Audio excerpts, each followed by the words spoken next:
Europe کی طرف جائیں، امریکہ کی طرف یا جہاں بھی جائیں، آپ کو اندازہ ہوگا کہ ہماری روحانیت جو ہے وہ بنیادی طور پہ ایک انتہائی گہرا قسم کا علم جو ہے وہ مسلمانوں کے دلوں میں گاڑ چکی ہے، اور اس کے اوپر بڑے بڑے ادارے بنے ہیں، بلکہ کئی چینل ایسے ہیں وہ جو صرف روحانیت کے اوپر ہی گفتگو کریں گے، بلکہ ہمارے ایک بہت ہی انتہائی عزیز تو نہیں کہنا چاہیے، جاننے والے گجر خان سے ان کا تعلق تھا، اللہ تعالیٰ انہیں کرور جنت نصیب کرے۔ ان کا بھی ایک اپنا ذاتی معاملہ تھا ایسا، تو وہ ٹیلی فون پہ بھی دم کر دیتے تھے، وہ بھی ٹھیک لوگ ہو جاتے تھے، پھر انہوں نے ٹیلی ویژن پہ بھی کام کرنا شروع کر دیا، لوگ پھونک مارتے تھے، لوگ ٹھیک ہو بھی جاتے تھے۔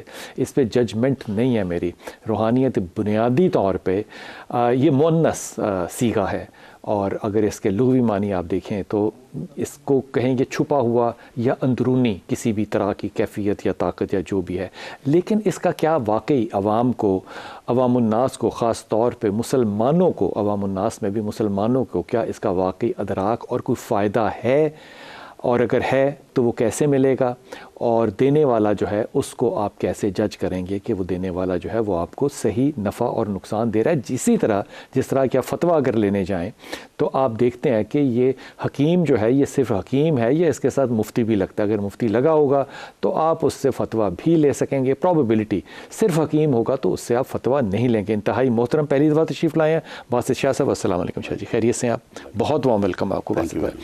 ہمارے ساتھ جناب انتہائی محترم آصفہ ظفر، السلام علیکم آصفہ بھائی، خیریت سے ہیں آپ؟ بہت شکریہ جی۔ اور حسن رضا بھائی، السلام علیکم، خیریت سے ہیں آپ؟ شکر الحمدللہ۔ آپ جیسی خوبصورت قمیضیں پہنتے ہیں، آپ تحفے بھی دیتے ہیں اس طرح کے؟ یہ آپ سے زیادہ خوبصورت نہیں۔ اور ہمارے ساتھ جناب انتہائی محترم اور عزیز محمود احمد چشتی صاحب، چشتی صاحب خیریت سے ہیں آپ؟ جی الحمدللہ۔ آپ لوگوں کی اجازت سے باسط بھائی آپ سے شروع کرتے ہیں۔ باسط صاحب سب سے پہلے تو یہ بتا دیجئے کہ روحانیت یا اسپریچویلٹی، ان دونوں میں فرق کیا ہے، ہم اس کو کیسے دیکھتے ہیں، اور بنیادی طور پہ یہ کسی بھی انسان کو، انسانیت کو یا مسلمانوں کو کس طریقے سے فائدہ دیتی ہے؟ جیسے حکیم دوائی دے گا یا بوٹی جڑی دے گا، روحانیت کا فائدہ کیسے ملے گا ہمیں؟ بسم اللہ الرحمن الرحیم۔ بنیادی طور پہ انسان دو چیزوں سے مرکب ہے، ایک ہے اس کا ظاہر اور ایک ہے اس کا باطن۔ ان دونوں کے انطباق سے انسان کا وجود سامنے آیا ہے۔ کن سے نہیں آیا؟ انطباق سے آیا تو امر سے ہے جی، پیچھے تو امر چل رہا ہے، خدا کا امر ہے جی، امر سے اس نے وجود کو تخلیق کیا اور امر ہی کو دوبارہ جسم کے اندر مستقر کر دیا، تو انسان کو مکمل اس نے کر لیا۔ تو خدا کی اسکیم کے مطابق جب روح اور جسم اکٹھے ہوئے تو اس کو کچھ ذمہ داریاں تفویض کی گئیں، اچھا، جس کا ذمہ داریوں کو ایکٹ میں لانے کے لیے جسم عطا کیا گیا۔ تو جب یہ دونوں مکمل ہوئے تو یہ پریکٹیکل شیپ میں آ گیا، اب یہ کچھ کرنے کے اہل ہو گئے۔ اب وہ جو روح کی خصوصیات ہیں جو اللہ پاک نے اذن میں ہمارے اس میں رکھی، وہ یہ رکھی کہ اس کا تعلق چونکہ ملائے اعلیٰ سے ہے،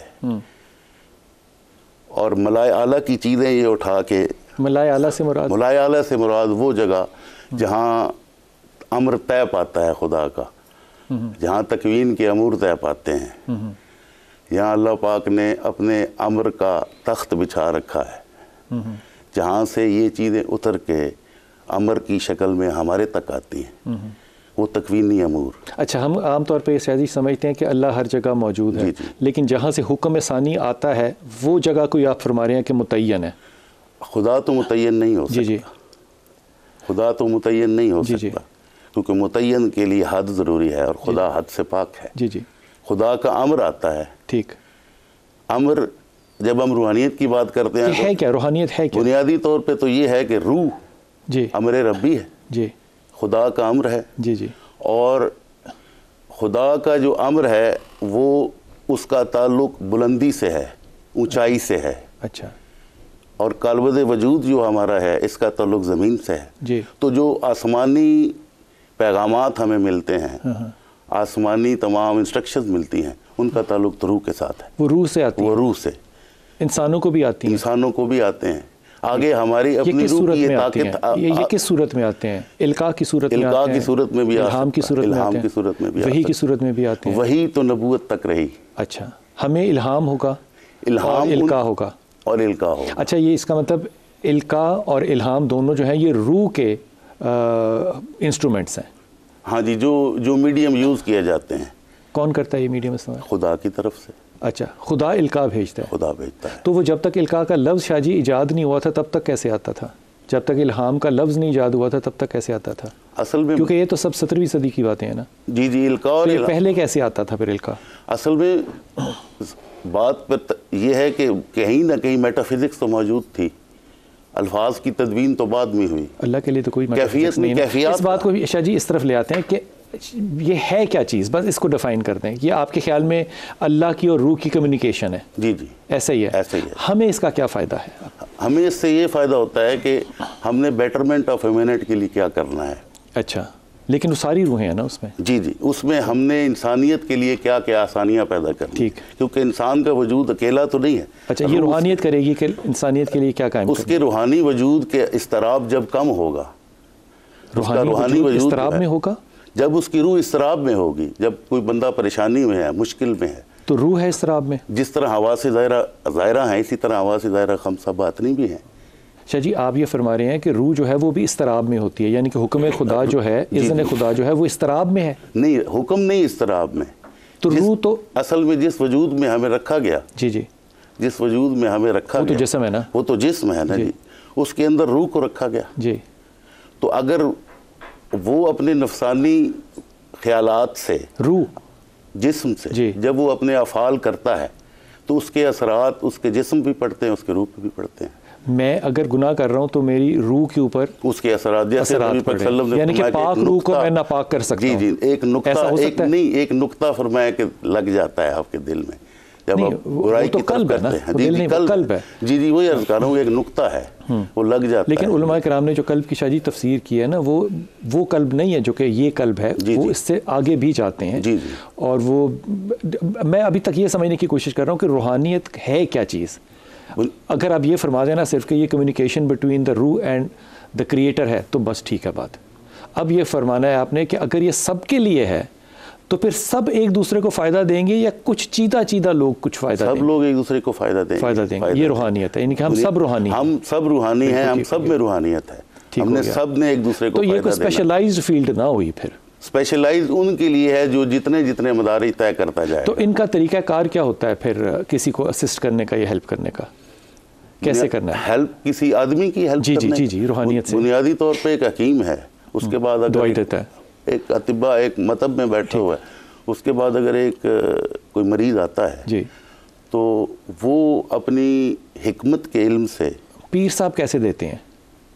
روحانی آدمی کیسے دیتا ہے؟ روحانی آدمی تو بنیادی طور پہ اپنے وہ مدارج پہلے طے کرے گا نا، نفس اور روح کے وہ مدارج طے کرے گا. کیسے؟ وہ اس ساری تنظیم سے گزرے گا جس سے صوفیاء گزارتے ہیں. نفس کی مکمل علائشوں سے پاک ہوگا، اسوہ حسنہ پہ مکمل پابندی ہوگی. رسالت میں آپ صلی اللہ علیہ وسلم معصوم صرف نبی اور پیغمبر ہو سکتے ہیں. جی تو انسان کیسے ہوگا؟ انسان معصوم من الخطا تو نہیں ہے نا جی.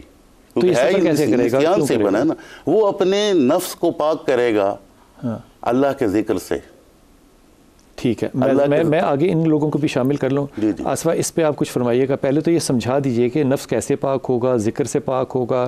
تو سارے علماء کرام جو ہے یہ تو اس سے زیادہ ان سے زیادہ کون ذکر کرتا ہے، یا کوئی خاص ذکر ہوگا جو کرنا پڑے گا، یا اس کا مطلب چلہ ہوگا؟ کیسے پاک ہی کرنا ہے طریقہ کار؟ اگر وہ پاک نہ ہو تو کیا پھر یہ کمیونیکیشن نہیں ہو سکتی؟ نحمدہ و نصلی علی رسولہ الکریم، اما بعد، فاعوذ باللہ من الشیطان الرجیم، بسم اللہ الرحمن الرحیم. موضوع آج کا بہت بڑا ہے اور اس کے لیے میں کوشش کروں گی کہ میں قریب آ جاؤں ڈیفائن کرنے کے. بسم اللہ. تو دیکھیں جی، موضوع تو قرآن کا ہی ہے. فنفخت فی الروح تنزل الملائکۃ والروح. اس کو ہم اگر پیغمبروں کی کے القابات سے ہی ایڈ کر لے تو عیسیٰ علیہ السلام آپ کو روح اللہ کا لقب دیا گیا. تو اب یہ دیکھیے اس سے کیا تعلق، روحانیت سے کیا تعلق؟ روحانیت سے تعلق ہے. میں بالکل، مجھے صرف ایک منٹ دیجیے. روحانیت سے یہ تعلق ہے کہ آپ کے پاس یہ طاقت روحانیت کی وجہ سے اور الفاظ کی وجہ سے موجود تھی کہ آپ مردوں کو زندہ کر لیتے تھے. جیسے یہ ایک